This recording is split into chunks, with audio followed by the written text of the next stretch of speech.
Hello humans. I'm here today to talk to you about a rule that's often forgotten for meal prepping.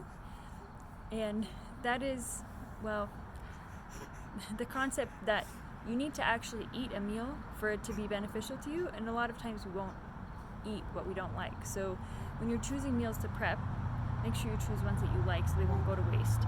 On my blog, I have a pretty good example of how this has happened to me, but I like to describe this as the leftover rule.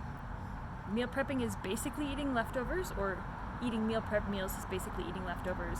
So if you are excited to eat the leftovers of a meal, it's a good meal prep meal.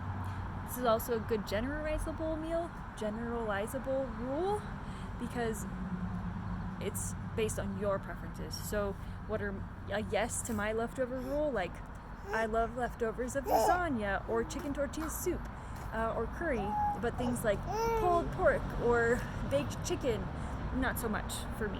But it might be the opposite for you. This makes sure you're excited to eat the meals that you have prepped and makes you much more likely to actually eat them. This is especially important if you are starting meal prep as a new habit. It's always harder to start a new habit, and so choosing something that's appealing will make it much more easy and give you much more success. If that's overwhelming and you're not sure where to start, I am pretty good at helping people find recipes that are good for prepping and they actually like and will eat. So if that sounds like you and you want my help, feel free to reach out. Take care. Happy fall.